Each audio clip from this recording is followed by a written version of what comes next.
Caso Alexandre de Moraes, ex-presidente Fernando Collor. Eu também me manifestei sobre isso e sobre a execução, né, da decisão. O problema é que o Supremo parece-me que concentrou muita coisa na mão de um ministro. E hoje as pessoas, quando você se referiu, não se referiu errado, que todo mundo se refere assim, as pessoas já não dizem assim, Supremo Tribunal e Collor, Alexandre de Moraes. Em realidade, ali foi a maioria do Supremo, né? Diferente de outras situações, que eu critico juridicamente. Tenho o maior respeito ao Supremo. O próprio Calamandrei diz que nós, advogados, na hora em que nós não respeitarmos aqueles que julgam, não tem mais função da gente existir, então nós precisamos respeitar as instituições, respeito, mas a crítica científica, ela precisa ser feita. Tem que ter um contraditório, não é? Né? Então, por exemplo, eu tenho algumas críticas a alguns posicionamentos do Supremo. Por exemplo, eu não vejo como uma vítima ou suposta vítima pode presidir o inquérito daquele fato contra si, não é? Eu não vejo como essa vítima, suposta vítima, pode julgar, pode nem participar daquele julgamento, mas o Supremo decidiu, em alguns casos, que pode. Então, é aquela história, para o direito também vale aquilo, manda quem pode, obedece quem tem juízo, né? É porque a jurisprudência é fonte secundária, mas tem me preocupado, a gente tem dado mais valor aos precedentes, esse caso Collor mesmo houve uma situação dessa, aos precedentes do que a lei expressa. Os embargos infringentes, que nós chamávamos antigamente de embargo de divergência, eu até numa entrevista chamei de embargo de divergência, mas é porque eu sou velho, os embargos infringentes, infringência significa possibilidade de mudar aquela decisão. Eles são previstos pelo próprio Regimento Supremo Tribunal Federal quando existem 4 votos divergentes, pelo menos, no julgamento do plenário. Mas tem construção jurisprudencial, e diga-se de passagem, isso não foi Alexandre de Moraes que criou, nem que inventou, diga-se de passagem, em anterior Constituição jurisprudencial que diz que esses 4 votos precisam ser completamente divergentes. Caso Fernando Collor. Caso Fernando Collor tiveram 4 votos de divergência sobre o quantum da pena. Eu entendo que a defesa dele está correta quando entraram os advogados dele, quando entraram com os embargos infringentes, porque a infringência é pela divergência. E quando eu digo que a pena é 4 anos e o outro diz que é 4 e 8 meses para não prescrever, eu estou sendo divergente. Exatamente. Não é? Então eu entendo que caberia para requestionar isso. Mas aí o que o relator se pega é que antes, numa outra decisão, o Supremo disse, não, se for só parcial a divergência, não cabe. Não é o que o texto escrito diz. Então no Brasil está acontecendo muito isso. Tá, por exemplo, prescrição, a lei é bem clara, a prescrição da pretensão executória, ou seja, para executar a pena, ela corre a partir do trânsito em julgado, a lei diz literalmente do trânsito em julgado para a acusação. Por quê? Se a acusação não recorreu daquela pena, só a defesa, então aquela pena não pode piorar. Já contaria da lei. A lei continua lá. Mas o Supremo entendeu isso, não, mas não é isso que o legislador quis dizer, não. Por jurisprudência diz não, tem que ser para os dois. Então, quer dizer, a gente está americanizando o sistema com uma base filosófico-jurídica diferente do sistema americano. O nosso sistema é de direito positivo. E o sistema de direito positivo, nele, a fonte principal de direitos e obrigações é a lei expressa. O de lá é o direito consuetudinário, o americano. E o consuetudinário são os precedentes, é a jurisprudência. Se é para a gente americanizar, americaniza todo.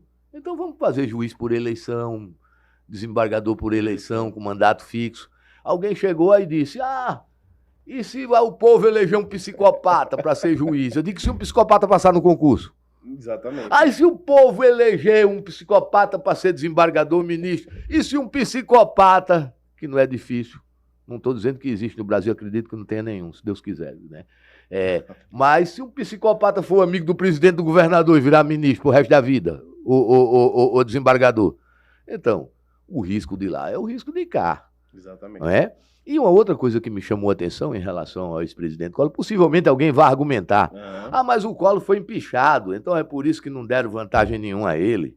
O tratamento, né? O tratamento. O Collor, nós tivemos um ex-presidente que hoje é presidente, com todo respeito. Como eu digo, a gente tem que respeitar as autoridades constituídas, principalmente numa democracia, é o voto do povo. Se você está insatisfeito na eleição, você vota contra, vota no outro. Mas, por exemplo, quando for ex-presidente, Eu posso aqui dizer, né, que eu não sou, eu não fui, eu votei em Lula, mas durante um tempo, há muito tempo, eu não voto no Lula. Uhum. Eu era eleitor de Ciro Gomes e cheguei a fazer, todo mundo sabe, eu cheguei a fazer até campanha para o Ciro Gomes, pedindo voto para Ciro Gomes. Eu tenho uma tendência muito grande à esquerda, mas na última eleição, por conta de petrolão, de uma série de coisas, eu cheguei a votar na direita extrema, no segundo turno, e disse a todo mundo, meu voto pessoal. Uhum. Não pedi voto a ninguém, porque eu continuei fazendo campanha para o Ciro Gomes, que para mim foi um grande governador do Ceará. Mas vejam bem, então nós tivemos um ex-presidente condenado por crimes seríssimos. Eu dizia nas minhas palestras, estão botando por gosto para uma competência indevida, esses casos não são do Paraná. Quando isso for anulado pela idade do ex-presidente, já estará prescrito. Quando houver anulação final. Uhum. Mas se determinou a prisão dele, indevidamente também. Eu estou dizendo que não fui eleitor do atual presidente, porque eu fui talvez o único conselheiro federal que gritei lá em cima contra as condições coercitivas. Porque o atual presidente também foi vítima de abuso. Foi conduzido coercitivamente pela Polícia Federal quando não era nem indiciado. E eu, sem ser eleitor dele, me levantei no Conselho Federal da Ordem e disse que isso era um absurdo. Eu fui o relator da ADIM, uma das ADIMs que é responsáveis por derrubar as condições coercitivas. E o meu voto foi por unanimidade, aclamado no Conselho Federal da Ordem na época. Tem até no YouTube. Então, vejam bem, eu gritei, a gente tem que ser coerente, é aquilo que eu digo. Mas aí o que se fez com justiça? Já um cidadão idoso, ex-presidente da República, se equipou uma ala na Polícia Federal. Olha, a coisa foi tão respeitosa que ele chegou até a arrumar uma noiva lá, se casar, a primeira-dama do Estado, todo respeito, né? Uhum. Aí Fernando Collor de Mello tem os defeitos que tenha. É o cara que abriu o mercado no Brasil. Também não era ultimamente eleitor dele, não. Mas a gente tem que ter a coerência de sustentar as situações.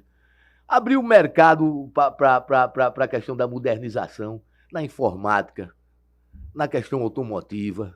Muita coisa feita pelo Brasil. Multinacionais pro Brasil que não é? Abriu o mercado, né? Trouxe, né? Multinacionais. Isso. Viabilizou a estrutura para depois o Plano Real. Não é? Então, quer dizer, tem trabalho feito para o país. 76 anos de idade. Bipolaridade. Pelo menos eu estou partindo o que foi alegado pela defesa de juntada de documentos médicos. Parto desse princípio. Bipolaridade, mal de Parkinson, pelo menos isso. Eu, quando coloquei isso, alguém entrou e disse, mas ele negou na audiência de custódia. Se você que está criticando leu alguma coisa sobre Parkinson, sobre a bipolaridade, no momento da exultação, o cara diz tudo, menos a doença. Se observar, ele está até com ar de riso ali. Quem sabe não está no momento, né, no momento ativo, não no momento depressivo, mas no momento da exultação, no momento da... E o Parkinson, a mesma coisa, há uma tendência do paciente negar, muito grande. Mas o que me é passado, eu não conheço dentro do processo, o que é passado é que há uma farta documentação médica mostrando e se sacode num presídio comum, onde vai ter tudo, menos a condição de assistência médica. Diga-se de passagem, Alagoas, nós temos assim uma equipe hoje comandando o presídio de primeira linha. O Rubens, o Carlos Voz, o pessoal que tem feito assim do impossível para dar uma condição boa. Presídio Ciridião Duval. Eu não acredito que tenha um advogado que tenha uma crítica a fazer ali. Hoje temos a Michele, são policiais penais que estão no comando e estão fazendo assim das tripas coração, mas estão conseguindo dar uma boa estrutura. Mas não uma estrutura hospitalar, porque aí precisa de dinheiro. Isso. E aí o policial penal que está administrando maravilhosamente bem, humanamente, não tem essa condição de fazer lá dentro. Então um cara que está com Parkinson, com bipolaridade e tem uma idade avançada, não tem a mínima condição de ter um tratamento digno, por melhores que sejam. Nós temos os melhores administrando os presídios de Maceió hoje, mas não vão ter condições de dar essa assistência a ele lá. Muito bem. O pau que dá em Chico, dá em Francisco, isso é isonomia. Mas o pau que deu no L não está dando no UFC agora. Isso. O UFC está dentro do presídio comum. E o outro lá atrás, com justiça, teve um presídio onde arrumou até um casamento. Exatamente.